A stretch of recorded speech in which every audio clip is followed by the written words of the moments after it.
এবছর আইপিএল এর সব থেকে বড় সারপ্রাইজ হলো গুজরাট টাইটান্স। আইপিএল শুরু হওয়ার আগে এই টিমকে নিয়ে তেমন আলোচনা না হলেও এখন আইপিএল এর মধ্য পর্যায়ে এসে সবার আলোচনার পাত্রই হলো এই টিম। এবছর আইপিএলে তারা 8টি ম্যাচের ভিতরে 6টি ম্যাচে জয়লাভ করে এবং 12 পয়েন্ট নিয়ে পয়েন্ট টেবিলের সবার উপরে আছে।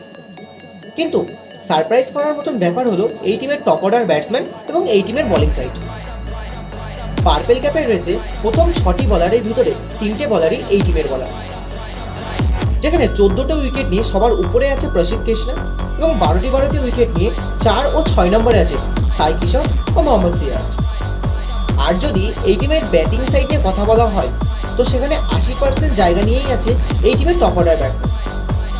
বিগত কয়েক বছরের আইপিএল এর ইতিহাসে সবথেকে কনসিস্টেন্ট এবং সবথেকে শক্তিশালী টপ অর্ডার ব্যাটসম্যান হচ্ছে এই বছরের গুজরাট টাইটানের টপ অর্ডার ব্যাটসম্যান, যেখানে এদের টপ অর্ডার ব্যাটসম্যানের ভিতরে আছে সাই সুদর্শন, শুভমান গিল এবং জস বাটলার, যাদের 3জনাই অরেঞ্জ ক্যাপের রেসে প্রথম 7টের তালিকায় আছে, যেখানে 417 রান করে সবার উপরে আছে সাই কনসিস্টেন্ট সুদর্শন।